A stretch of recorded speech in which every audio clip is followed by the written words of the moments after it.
Okay, friends, welcome to this next podcast in our little biochemistry series. And now we're kind of getting into the nitty-gritty of the actual building blocks of life, because we are now going to be talking quite a bit about carbon. You may already remember from classes before that carbon is really an important centerpiece when we talk about the molecules of life. Carbon is at the very center of all organic compounds, and when we say organic, when we're talking biology, we don't just mean natural foods and all that. What we're talking about is organic chemistry, the chemicals that deal with that are built from certain atoms, primarily carbon and hydrogen. So the first thing we need to do is understand the difference between the term organic versus inorganic. Organic compounds always contain carbon, and that carbon is in an organic compound always bound up with hydrogen. So we're not just looking for carbon, we're looking for carbon with hydrogen. And they are, generally speaking, large molecules made of many atoms. Typically, they're because of that largeness and size and number of atoms, they typically have a very complex structure. This is showing you a model of a computer-generated model of a protein, which clearly is wildly complex there. Inorganic compounds, by comparison, generally lack carbon, or if they have carbon, it is not bound up with hydrogen. So, for example, water is a class example of an inorganic compound made up of very simple components, hydrogen and oxygen, just 3 atoms. This is carbon dioxide, again, just 3 atoms, very simple. But one of those atoms is carbon, okay, right there at the center here. But as you can see, there's no hydrogen there. It's just bound up to 2 oxygens, so it does not meet our definition of being organic.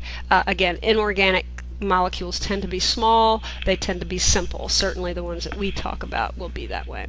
So, why is carbon at the center of all of the molecules that make living things living? Okay, why carbon? Why not some other element?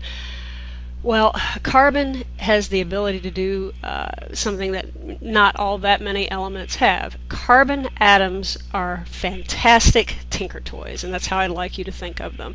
And what I mean is they have tremendous potential to be put together in many different, unique, and complex combinations. And this is because if you look at this central carbon atom, okay, if you'll think back to your periodic table, you might remember that carbon's atomic number is 6. Okay, that's carbon's atomic number. What that means, it's got 6 protons, 1, 2, 3, 4, 5, 6 in the nucleus. And then that first shell would have 2 electrons. And then the second shell, to balance out, we got to have 6 electrons. If we're going to have 6 protons, we're going to have 1, 2, 3, 4. So there's our 6 electrons to match off with our 6 protons. What this means is carbon atoms are halfway to having a full outer shell and halfway to having an empty outer shell. They're halfway. They're not particularly eager to lose electrons, nor are they particularly eager to gain them. They engage in wonderfully stable covalent bonds with other atoms, in particular hydrogen. So what this means is, generally speaking, carbon has 4 hands to hold, if you will, or 4 electrons that are very, very eager, willing, whatever word you want to use, to covalently bind with other atoms. And because of that, there is great potential for the creation of really complex, wild, and crazy looking structures, because you can build off of these in many directions. Let's think about this for just a minute. Okay. here we are in more detail. I'll try not to beat this to death. This is just reminding you about those 4 valence electrons. These carbon atoms are great building blocks. There's your 4 valence electrons right there. Great building blocks for large complex molecules. Okay? And this is going over what I just told you. If you want to look over this PowerPoint, it's available, but I'm not going to belabor that slide because we already just talked about. This is all talking about how it's just got 4 hands to hold. Okay, 4 valence electrons ready to engage in stable bonds. So, carbon chains can hold hands with other. Carbon atoms can hold hands with other carbons to make long chains of carbon atoms. So in this case right here, the silvery gray are representing carbon. So notice he's got 4 hands to hold, and he can hold hands with another carbon, who can hold hands with another carbon, who is holding hands with another carbon, and so on. And this can go on infinitely, more or less. If you had an infinite number of carbons, they can just hold hands with each other for a very long time, for a long distance rather. These kinds of molecules are called carbon skeletons or carbon backbones. Okay. Now, this isn't very exciting. It's the rest of these atoms. These are hydrogens, and that's, you know, pretty unexciting basic foundation. It's like a bunch of bricks laid together. But these bricks, if we remove a hydrogen here or there, have the opportunity to bind other things, and all of a sudden we can get an enormous amount of variety because this thing is so long and we can attach other things to it. This is just showing you various complex molecules that we can assemble from really simple, here we are with a 2-carbon chain, and then we double bind them there. So there's all kinds of different ways to assemble carbon backbones together. The chains that we get can be simple and straight, or they can be branched, as we're seeing some branching occurring in this one here. They can be ringed, which we see very often in biology, in particular in sugar molecules. So there's a lot of variety, even when we're just talking these 2 fundamental atoms, carbon and hydrogen, to make hydrocarbons. Okay? So, as I just said, these fundamental carbon chains, where we're just binding carbons to each other and to hydrogens, are called hydrocarbons. These are the foundational molecules for organic compounds. Okay? Why these? Because carbons and hydrogens share electrons very nicely, if you will, and quite equally.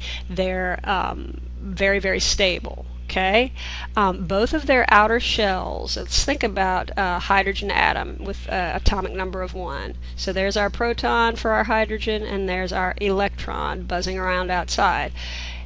Remember, the shell can hold 2, this inner shell. So it's halfway to being full, halfway to being empty, much like the carbon with its 1, 2, 3, 4, 5, 6 protons, and 1, 2, 3, 4, 5, 6 electrons.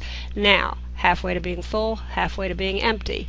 But when they share, and if we got a hydrogen around all 4 points, this guy would engage in a very stable covalent bond with this guy because he would think he was full, and if we've got another hydrogen with his electron, they would share another hydrogen with his electron, and then they would share, and another hydrogen with his electron, and then they would share. So very, very equal, very, very stable. Nobody has a greater pull for the electron than anybody else. They are quite similar in the nature of their electronegativity, if you will. Okay? What results then, because nobody has a particularly strong pull on an electron, carbon doesn't pull any stronger than the hydrogen, the electrons are shared very evenly in between, and what that creates is a non-polar covalent bond. So these hydrocarbons, things made up of just carbon and hydrogen, are not water soluble because they are non-polar. And if you'll remember, water is not interested in things that are not polar. Thus, Hydrocarbons, if you'll recall this word, are hydrophobic, okay? And they are very, very, very stable, okay? Now, they tend to be gases at room temperature. We don't need to know that. All right, hydrocarbon chains then. There's all kinds of them. You can see that plastic is essentially a hydrocarbon chain, motor oils, diesel fuels, gasoline, hydrocarbon chains. And they tend to be very boring, if you will, in their structure, because they're just carbons and hydrogens, and they're of different lengths, but basically they're carbons and hydrogens. They are not terribly complex. They may be quite big, but they're not complex. Their structure is fairly simple.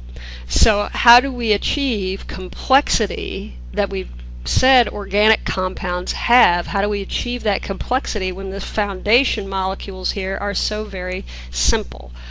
Well, we add things to these carbon skeletons, and the things we add to them to dress them up and make them more complex are called functional groups. Okay? Functional groups are little groups of atoms that tend to have specific chemical properties. Maybe the functional group is polar, maybe it's nonpolar, maybe it has an electrical charge, whatever. Okay? These properties in a functional group stay with that functional group. No matter what it is stuck to, it's going to have that polarity or non-polarity or whatever, regardless of where we hang it on the carbon skeleton. You need to think of the carbon skeleton as like a Christmas tree, or maybe this time of year an actual skeleton. It's October and Halloween, and all skeletons, human skeletons, look pretty much alike. And it's not until you hang the flesh on them that you see unique differences. Well, think of the functional groups as the flesh on a human skeleton that make them look different, and so on. So, when you start adding funny little functional groups that have their own little qualities to a carbon skeleton, all of a sudden you start making that carbon skeleton do different things. Maybe you add a couple of polar groups to a carbon skeleton and they're attracted to each other, so they begin to fold that carbon skeleton so they can get next to each other. All of a sudden that simple skeleton that you had is getting different decorations on it, different functional groups that make it start to act in a different way. Maybe this is the decoration we add, and so this carbon skeleton acts completely differently from this one or this one. So basically the fundamental thing to think about is when you've got a carbon skeleton, accessorize, accessorize, accessorize. Meaning if you add little different accessories, little different functional groups with their own unique chemical properties, you're going to change the way that very basic skeleton behaves. And that is the kernel of understanding that you really need to get about biological, organic macromolecules. Their shape changes depending on what little chemical groups you might add to them. And in biology, the shape of the molecule has everything to do with how that molecule works within the living thing. If the shape is not right, then it won't work. And also variety. Living things, organic molecules in living things, there are millions of them doing different kinds of jobs, and there can only be all those different ones doing different kinds of jobs if you can have lots of variety. And it's because of these enormously long carbon backbones and hanging different things on them in different places that you can get this enormous variety in the kinds of molecules you get and the things that they are able to do. Okay, if you take an ethane molecule, for example, this is ethane, 2 carbons, 6 hydrogens, and you put it together. These are just different models of the same molecule. Okay, ethane has certain chemical qualities. Okay, it's a gas, it's flammable, but if you take away one of these hydrogens here, or in this model there, whatever, and you replace it with a hydroxyl functional group. Okay, a hydroxyl group is just an OH group instead of an H. Alright, let's replace this hydrogen right here, it looks like is being replaced, with a hydroxyl group. all of a sudden what you're doing here is you are introducing polarity, because you've got this oxygen atom that does not share electrons equally, and that's going to change the characteristics of this molecule. All of a sudden you had a non-polar molecule, and now it's turned into a polar one, and it's going to behave very, very differently. Of course, this turns it into ethanol, which is the stuff that makes an alcoholic beverage. Okay, so all of that fundamental nature of that chemical changed just because we added this little functional group over here. Okay, the functional groups are generally the parts of organic molecules that are really involved in the chemical reactions. They are what give the molecule its properties. Certainly not the hydrocarbon skeleton. That's pretty bland. It's these little groups that give the molecules their personalities. And we have several groups we need to talk about. Hydroxyl, amino, carbonyl, sulfhydryl, carboxyl, and phosphate are our most important functional groups for us.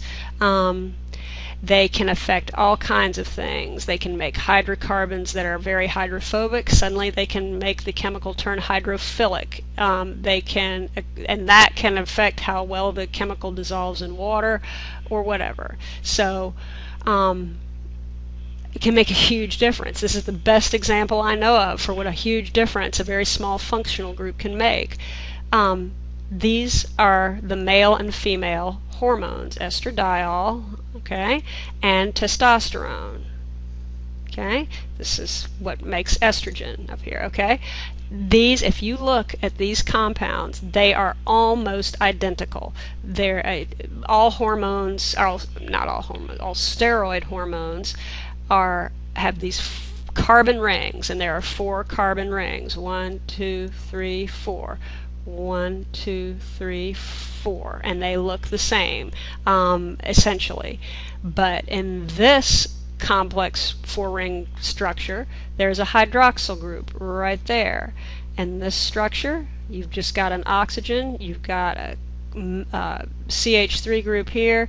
These groups are the same. These are the only differences in estrogen and testosterone, but they make huge differences for each of these animals. Obviously, female and male, all because of this little change in what functional groups are hanging off of this basic carbon backbone. Okay, so carbon skeleton is identical between these groups. It's just the little teeny tiny functional groups that are hanging off of them that make the difference. Okay, and we'll talk about why that makes such a difference later on. So let's very quickly go through the different functional groups so you'll know what they look like. A hydroxyl group is simply an OH, okay? And if you see something with an OL sound at the end of the name, that's because you've had a hydroxyl functional group onto it. Another group is a carbonyl group, and essentially it's a carbon double bonded to an oxygen, so you can see it often takes this form, but as long as you see that double bond to the oxygen, okay? There are different names for them. If it's at the end of a molecule, it's usually referred to as an aldehyde. If it's in the middle, it's a ketone. You really shouldn't ever have to know that, and you really probably won't have to name them either, but it would be nice if you can recognize that that is a functional group. A carboxyl group, we will talk about this one a bit because that's going to be important in protein structure. Carboxyl, if you see them all written out in this form, COOH, it's a C double bound to an oxygen with a hydroxyl group single bound to that carbon. Okay, fatty acids and amino acids, we'll see these, and these are very important in making up proteins and lipids, so we'll talk more about them later, but be able to recognize a carboxyl. You'll see that double bond oxygen with a hydroxyl group. An amino group, this is very, very important. You should be able to recognize that. I think it's the only one we'll talk about that has a nitrogen in it. So if you see a nitrogen, assume it is an amino group. And that's going to be important because of amino acids that make up proteins, and we'll talk about them more later as well, but that's what it looks like. Okay, so an N with 2 H's, you should recognize and always associate amino with a nitrogen. Sulfhydryl, these you should be able to recognize. It's the only one with a sulfur in it. These are going to be important in making protein structures very stable, and we'll talk more about that later, but you should be able to recognize a sulfhydryl because it's the only one that's got an S in it. It's bound to an H, but phosphate groups, really important because we are going to be talking a lot about a chemical called ATP, and it's going to be bound up with phosphate groups. These are also in nucleic acids, so we need to recognize, again, it's pretty easy to pick it out. It's a phosphate with 4 oxygens around it, and some of them have negative signs on them. That's going to be relevant as well, but not until later. But basically, if you see a phosphate with some oxygen, it's a phosphate group, and it's going to be very important, especially in the structure of that compound, and we'll talk about it later on. So there's a bunch of the different groups. Some we haven't even mentioned. Don't worry about it. If you can know the ones I just mentioned, you're in good shape. Finally, we'll just touch on this idea. Isomers. Okay? These are basically compounds that have the same molecular formula.